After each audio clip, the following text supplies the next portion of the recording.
every Friday, where we recap the top events of the week and talk about everything that is good for Bitcoin. If it's built on Bitcoin, then it's good for Bitcoin. Let's get started.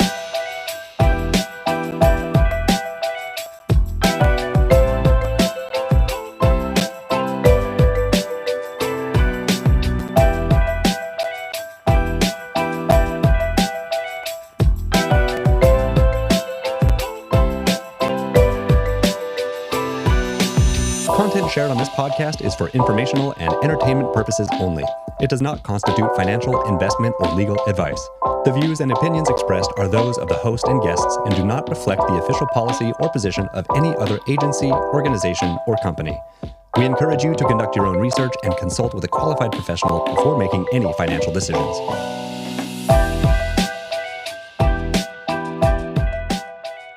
Well, hello, everybody, and welcome to Good for Bitcoin. My name is Brandon, joined by co-host Kate. Kate, how was your week? I had a great week. I became extremely proficient in Claude this week. It's been talked about so much on the timeline, and I started using Cowork. It's like one of their tools that they offer, and it's been extremely useful. And I've been reading some articles, just like how much AI is accelerating, and like even if you used it a couple months ago to where it is today, the difference that it has just in like taste and creativity is honestly quite astonishing. So my week's very productive because I've been using Claude.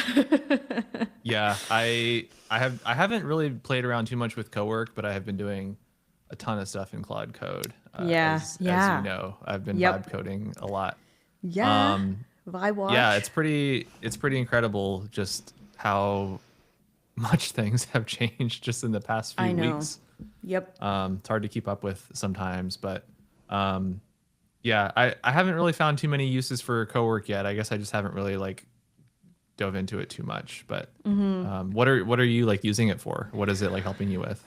The biggest thing is landing pages. When I'm like coming up with, like a concept or something, and I need to work with a designer on like actually bringing it to life, it's so much easier to like have sort of a mock-up landing page than just text on a screen. And so that's been like super useful of like, here's what I want the page to say, generally how I want it to look. Here's some inspiration like I've pulled from other websites. Can you like pull a mocking page together, a mock-up page? And it does a really good job. And then you can tweak little things, and it's just like a much easier process now that I have with our design team to just like, pump out some cool designs. It by no means replaces design or anything. Yet, but at the moment, like I'm it's sure we'll get there eventually. Yeah, I know. It's coming for all of us, marketing, everything. It is. It's going to eat up everything. Yeah. But it's just like it creates like a fun feedback loop actually, because then like I feel like I can express my ideas, design can then like take it from there and make it actually look nice, and that's been incredibly useful. Yeah, and I'm sure you've seen like with video too, because you do a lot of stuff with video, like all the stuff with is it DeepSeek? Is that what it's called? I think so. What's the like the Chinese one? Or I keep saying DeepSeek, but that is a AI company. It's that new video generation that came out this week that everyone's been in. No, there's so many. Okay, it's I the don't one. know if It's I've the seen that one. I'll have to look it up really quickly. Okay. So I can remember it. Seedance. Okay. Have you seen this? I haven't actually. It's surprising. Okay. I'll have to check that out. I'll give a shout out to Butoshi here. Oh, okay. Whose post about it went very viral this week. But he literally, this is the prompt that he gave to Seedance. Luffy from One Piece coding on a MacBook on the 1000 Sunny, which is like the pirate ship that they are on, raging and then throwing it overboard, and it like looks incredible. I don't know if the audio is it has like sound effects and proper sound, and like the animation style It's incredible. Wow. It's just incredible what, like, just based on a simple prompt like that, what it can do. Super loud. Sorry. I'll stop sharing. That's super cool. Okay. Yeah, Sea dance. insane. Seed Dance. I think it's from ByteDance. Ah, It okay. owns like TikTok. Yep. Yeah, it's pretty nuts. But It was really like cool. that was the first example to me of like, you know, you see like these AI videos on the timeline and like it's Yeah. very obvious that You they're know. AI. Yeah. This like some of the stuff that this has produced that I've seen, I'm like, wow, this is like actually, it almost looks like real. Like it's really it's Yeah. pretty impressive. It was the first. I feel. 'cause- Go ahead. Go ahead. Oh, I was gonna say, I feel like there's gonna be this like, if you're ever on TikTok on like Book Talk and like there's a lot of stories where people are like, make this into a TV series or a movies, and like that in its of itself is like a huge undertaking. But I can see people just like taking stories and basically turning them into like, yeah, a short TV series or whatever using these tools. I think that's going to be a crazy market coming soon. Yeah, I've been generally pretty like pessimistic on like marketing, like how AI can just like do marketing. Like Yeah. you see so much like slop out there Totally. on the timeline. But this, like for me, like this week was like the first week where I was like, oh, this is actually starting to turn around and like it might Yeah. actually be replacing our jobs pretty soon. Yeah, I know. That's what I'm saying. Like it's starting to have like taste. Like it's starting to have like human Yeah. taste to it. Where before, like, yeah, you have this like immediate, like almost repulsion to things that you know that are AI. But now it's like, oh God, that's so much better than what I would have come Yeah, up with. it's pretty which- impressive. Yeah. Yeah. Yeah. We're just all operators now. We're not creators Yeah. anymore. We're just, Yeah. you know, that's going to be the skill, is like who can give the best prompt, and that's what we're doing. There you go. Well, the title of today's show is "To Be Greedy When Others Are Fearful." We haven't done a show in 2 weeks, and since then, I think even before that, the market has been pretty bad. But we are in extreme fear territory. Now everyone's everyone's very fearful. Bitcoin is under 70K. How are you holding up in this extreme fear market that we're in? The greed and the fears, like they don't really affect me that much, but I'm starting to get all of like my brother texted me like, what's happening? What's going on? It definitely is a little depressing. We're like 50% off the all-time high. So I mean, I have just always taken the position of like, ooh, great time to buy more. Like, and I feel like that's just like ingrained in my head. I'm not sure if I'll ever be able to change that because I just still believe that like, you know, it will go back up. We will have like kind of a rally, but yeah, it's been tough, I guess. Yeah, I'm not entirely convinced that we're going to see like a huge rally this year. Everyone was talking Yeah. about like the death of the 4-year cycle, you know, like it's the third year in the 4-year cycle, and Bitcoin has been crashing. Like that's pretty much how it works. Yeah. Every 4 years. Yep. So I don't know. Yeah, we'll see. I mean, if I'm wrong, that's great for everybody, I guess. But I don't know. I like my strategy of DCAing every couple of weeks has not changed, and Same. not really changing much. Yeah. You know, on that end, it's just you know, we talk about like, you know, price is a reflection of sentiment, right? So like we don't like when the vibes are down, because vibes are down.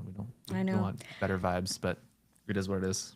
I was checking on Granite because they have like the community liquidations page, and I was like, ooh, I wonder if some people are starting to get their positions liquidated. And there are actually some, but they're the positions that people took out are so small that it actually is like not worth it to claim the Bitcoin. Like I don't need, it's like But fractions you're still of a getting it cent. at a discount though, right? Yes, but a but fraction when of I- a cent. Yeah, it's like when you try to claim it, it's like this is so small that it might not go through.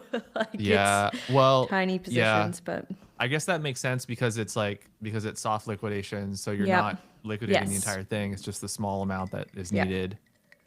Makes sense. Yeah. Anyway, I guess it's a good thing for those that are at risk of liquidation that maybe they won't Of be their liquidated $1. because it's not worth it.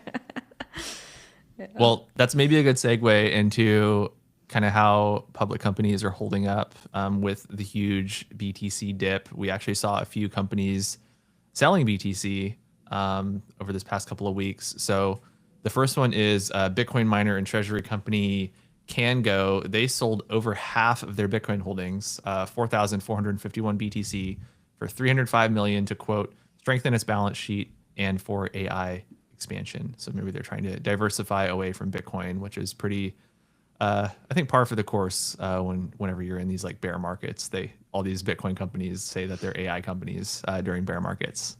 yeah, that's the way But it that's goes. that's a pretty big chunk to. I mean, it's over half of their Bitcoin that they had that they sold this past couple of weeks. So that's Yeah. a lot. I guess it's kind of bullish that you can sell like in a market like this. They got eaten up. Can't sell Really unless quickly. there's somebody to buy. So people Yeah. are buying it up. And it was probably Strategy who bought it up. They made a couple smaller purchases since our last show. So a little over 1,000 BTC this week, and last week they purchased just under 1,000. Yep. Yeah. Yeah. Strategy's still accumulating. Not quite, the tens of thousands that they maybe accumulated the past few weeks, but still a little bit here and there. Also saw that speaking of liquidations on Granite, World Liberty Financial was forced to sell 170 BTC this week to avoid liquidation on Aave. So they had some loans on Aave and they had to sell some BTC to increase their collateral position, I guess. So yeah, these companies are feeling it. They are feeling it. Yeah. Should we get get into the into some of the news. news? Yeah. I'm going to share my screen because it's such a big deal. This first one, which is Fireblocks support coming to Stacks, which is really, really massive. So for those that don't know who Fireblocks is, they are a huge custodian for institutions. They secure more than $5 trillion in digital asset transfers annually. They have over 2,400 clients, and those clients will soon be able to access a wide range of Bitcoin DeFi products and products like dual stacking. And yeah, this is huge. I posted also like a thread on my thoughts on this, but I'll let you talk a little bit about your thoughts on Fireblocks. Yeah, I mean, your thread was super useful because I think sometimes when we make these announcements, it's just like, grandiose numbers and this is what they can do that unlocks this, but like what that actually means in practice, in like casual terms is super useful. So, I mean, your thread lays it out like really well, but like when you're interacting like as an individual versus an institution with Bitcoin, like it's obviously very different and you have different controls and different, sort of practices that you need to follow. And so like having a custodian like Fireblocks is huge because like now you can almost like interact as an individual on Stacks through Fireblocks. So let's go through your thread because I think you lay it out really well. Yeah, basically, I think the big thing that I always focus on is like adding more context to things. Like if you Yeah. are a regular person, you don't really know or really care about like what Fireblocks is, especially because like things like we take for granted, right? If I have a Stacks wallet like Xverse or Lether, I can kind of very easily switch between them. I can just put in my private key and switch back and forth, and it's like not a huge deal. If you're an institution though, like it's a lot harder to do that. You can't really do that. So in practice, it kind of just means that if you're an institution, you have like one primary custodian that you use. So it could be like a BitGo or a Fireblocks or others. So if, Stacks sales, Stacks BD folks are going out to institutions and being like, hey, we want to talk to you about like dual stacking or other like, Stacks DeFi. And they're like, oh, we're on Fireblocks. That deal is kind of just like dead in the water because like they can't use it if they don't have access to it because their custodian doesn't support it. So I asked Claude, since we're talking about Claude so much on this show already, who are the main kind of institutional custody providers? The top 4 that it listed were Coinbase Prime, BitGo, Fireblocks, and Anchorage. So with this Fireblocks news, Stacks is now supported by all 4 of those custodians, which is really huge. And yeah, so that there is just one kind of thing that I think is still sort of a blocker for these institutions to bring more capital into Stacks, and it's kind of just their risk aversion, being so risk averse that they don't want to bridge. They want to keep holding their Bitcoin on the L1. And you've seen kind of some different people teasing, like Manib here teasing this new Bitcoin staking product that folks at Stacks are working on, with more details coming soon. So I think that is kind of the final blocker with institutional adoption on Stacks, which is like something that obviously Stacks has been beating the hammer on for a very long time, is institutional adoption. So now that they actually can put their foot in the door into Stacks, now it's time to bring them in. But yeah, just some more context on the Fireblocks announcement. Yeah. And like obviously this is exciting for us because like we said in the announcement, Fireblocks has over like 2,400 institutional clients. So that just basically opens the doors for, our BD team to talk to them. And obviously Bitcoin is a popular topic and will become more so once, like Manib is talking about, once we have like a product that like more aligns with their compliance and regulatory structures and stuff. This is going to be pretty huge. Totally. Yeah, big news. Another one, switching gears over to Coinbase. They announced their Q4 numbers. So just wanted to highlight a few things there. Total revenue, $1.8 billion. A net income loss of $667 million. Couple of things, though, that stood out to me in their Q4 numbers. One, I don't know if it's listed on this image, but they did increase their Bitcoin holdings by $39 million, which they said were driven by weekly purchases for their crypto investment portfolio. So they are weekly DCAing, which is pretty cool. Cool. They also shouted out their 2026 priorities, which are growing the Everything Exchange, scaling stablecoins and payment infrastructure, and bringing the world on chain, which sound like pretty evergreen goals. It's kind of like what they've been doing and what they will seemingly continue to be doing. But yeah, those are their Q4 numbers. Did you catch their Super Bowl commercial? I didn't see the commercial, but I've seen all of the reactions of people online. Basically, like everyone was hyped up about the commercial. They're singing along, and then they see the Coinbase, and they're like, "No!" Like, yeah. I think it really speaks to the state of crypto at the moment. Yeah, it's just, still early, right? For 29 seconds, people were really hyped about it, and then that last second, everyone really brought was, people together. Yeah, pretty upset that it was from Coinbase. Yeah, but Coinbase really does the most. Yeah. Backstreet Boys were in like multiple commercials, Super Bowl commercials this year. Really? So they were winners. They were in right? It was Backstreet Boys in both of them? Or was it NSYNC? There was a T-Mobile commercial. It was either Backstreet Boys or NSYNC. I could be getting them mixed up. But boy bands having a comeback either way. They really are. Pretty funny. Yeah. Okay, moving on. This I thought was kind of interesting, based on some personal experiences that I've had in my professional crypto journey. But Susquehanna-backed crypto lender Blockfills has halted client withdrawals. They've halted withdrawals. They've restricted trading on its platform. This came after the huge dip that happened last week. So coincided with Bitcoin dropping below $65,000 for the first time since 2024. They act as a liquidity provider and lender to about 2,000 institutional clients, including crypto-focused hedge funds and asset managers. And for me, just because I used to work at BlockFi, I know that whenever you are halting client withdrawals, that is basically like a preemptive like death notice. So we will I guess keep an eye out for this company Blockfills, but that is never good whenever you have to halt client withdrawals, because that means that you just don't have the money Exactly. to process it. Yeah. So not that good is stuff there. A huge red flag. I'm sure we will see some headlines coming out soon about, Yeah. yeah, some Yeah, insolvency. we didn't include it in this week's notes, but there's been a lot of people speculating still about all those liquidations that happened back in October that we talked about.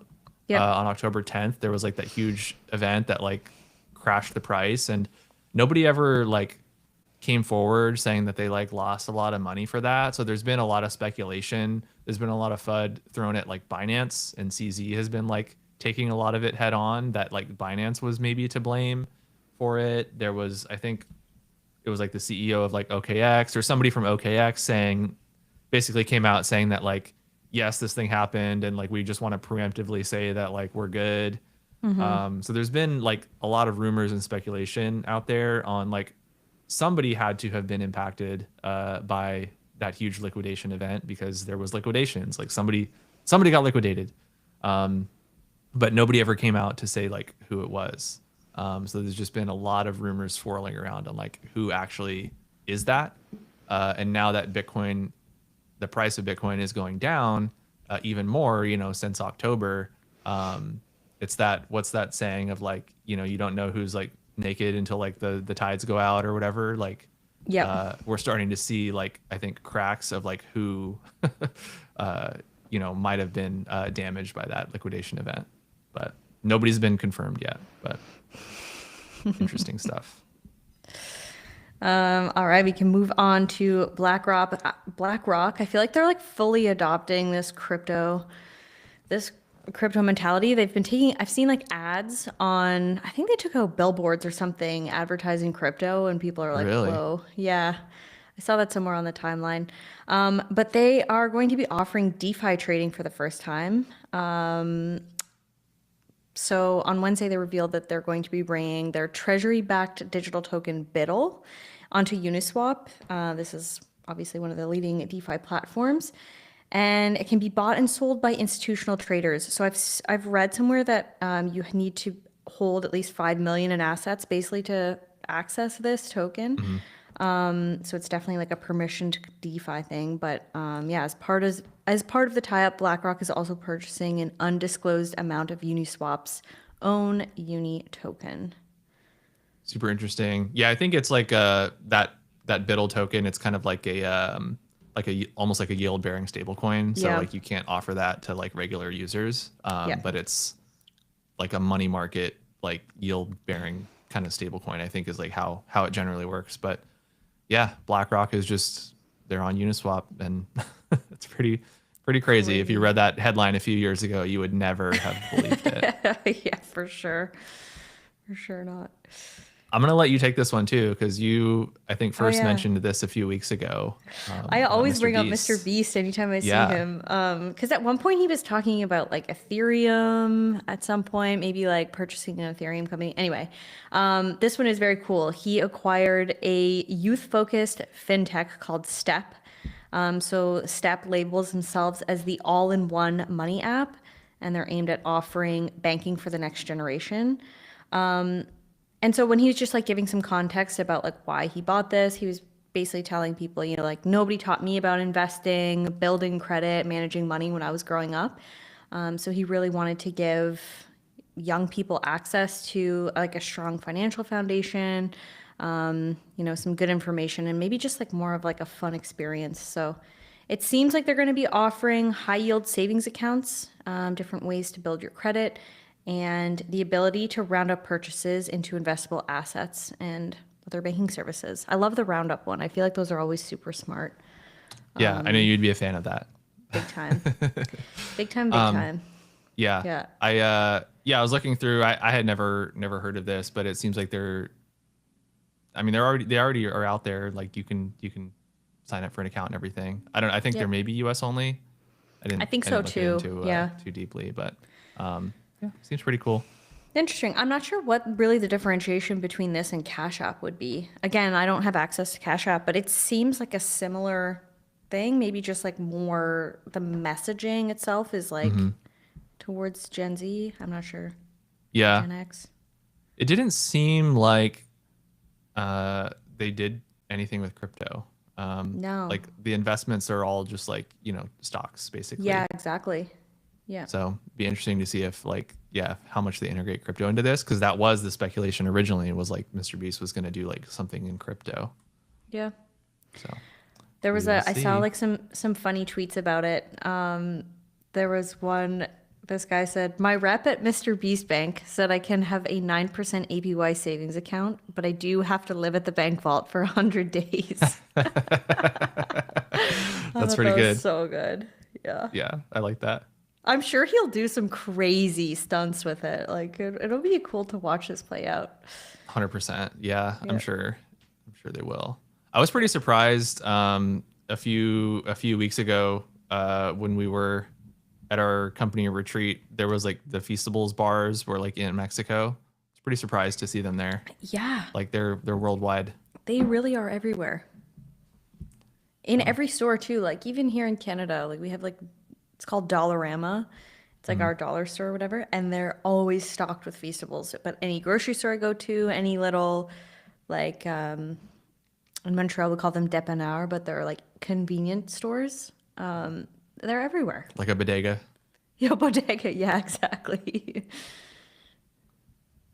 Yeah. Yeah. Okay. This one is also funny because I also have a pretty good story. I may have It's told the good. story on the show before, but let me tee it up. So the article here from the Wall Street Journal says a Bitcoin blunder for the ages, $40 billion accidentally given away. So Crazy. this company, this company from BitHum. So hundreds of prize payouts were mostly just a few bucks each, part of a promotional campaign by a South Korean cryptocurrency exchange. The total reward pot was 620,000 Korean won, or about $425 US. Then came a colossal mistake. A staffer for BitHum, South Korea's number two crypto exchange, didn't distribute 620,000 Korean won.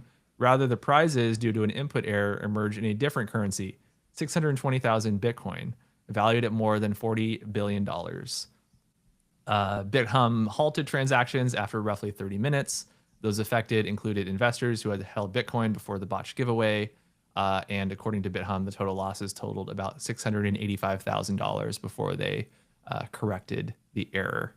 So I have a funny story about this. This is not the first time in crypto that something like this has happened. Um, this must have been probably about 4 years ago now. I was the social media manager at BlockFi, and it was a very similar thing. We had campaigns, different giveaways and stuff, contests. We had like trading contests occasionally, where if you traded a certain amount, you got like a percentage back, like in Bitcoin at the end of the promotion. So we started to see people posting about it. Like the campaign ended, people started posting about it on social.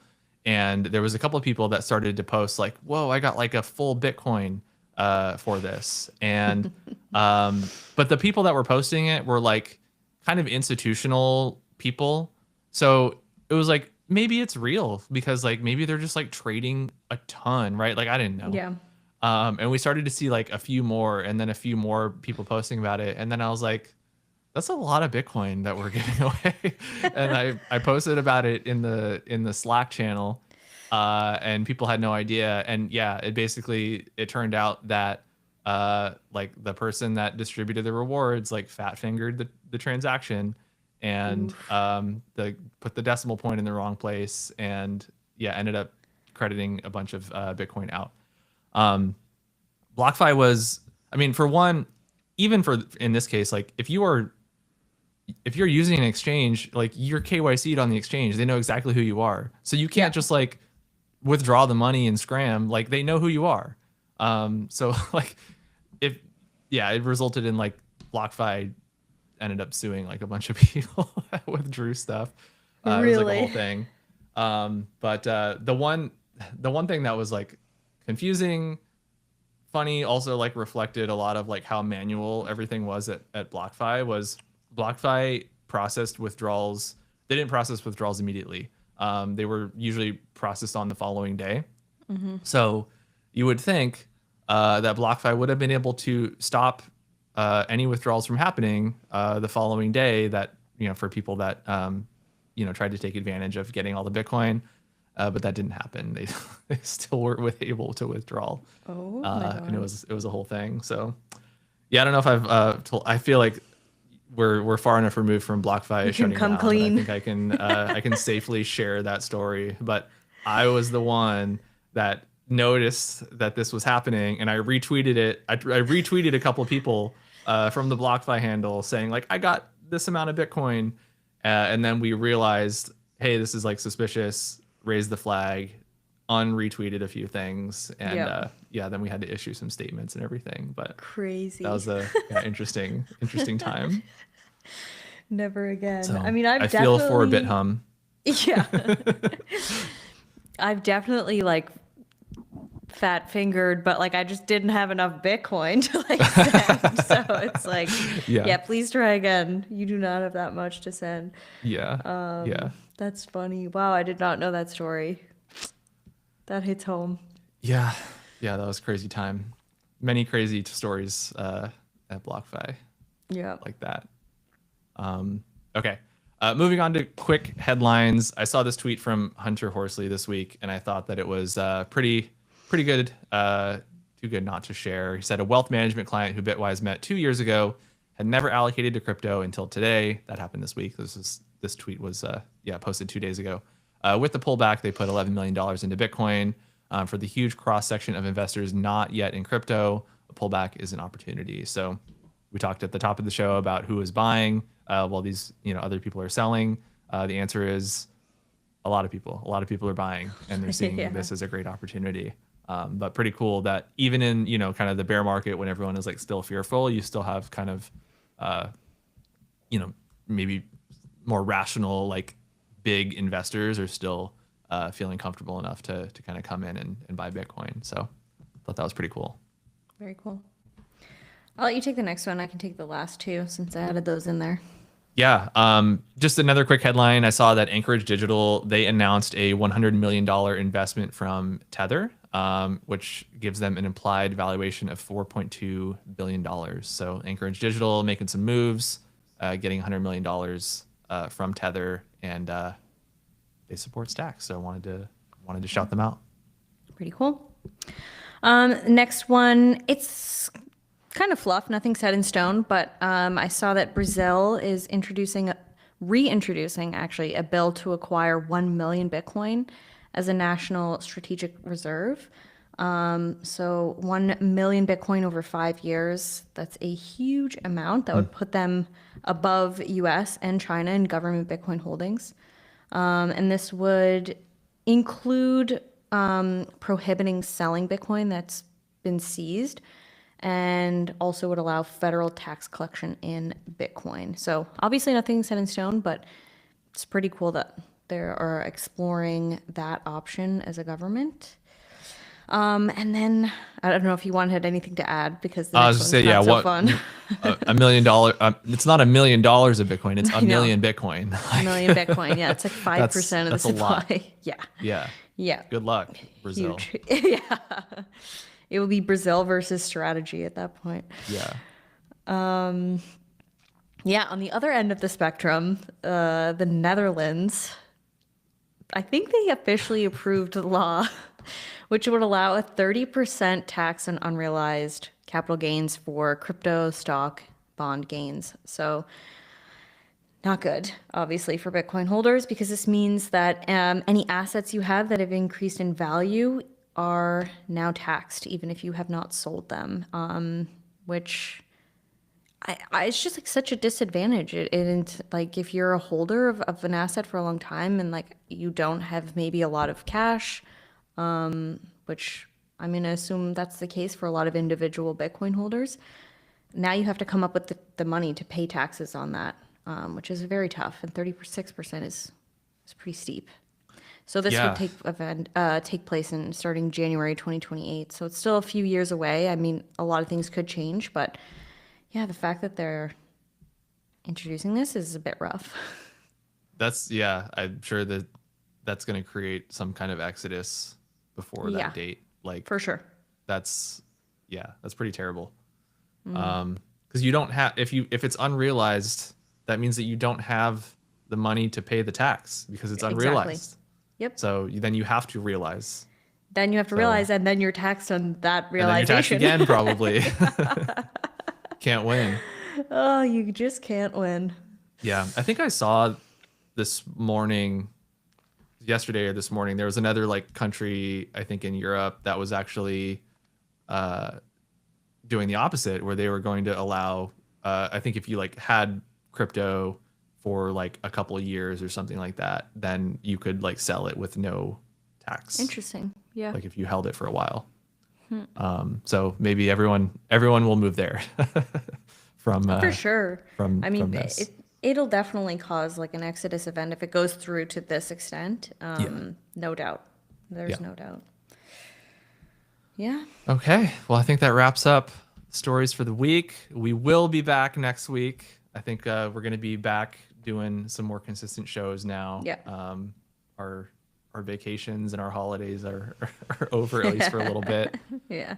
So we will see you all next week, and hope everybody has a good weekend. Thanks for tuning in.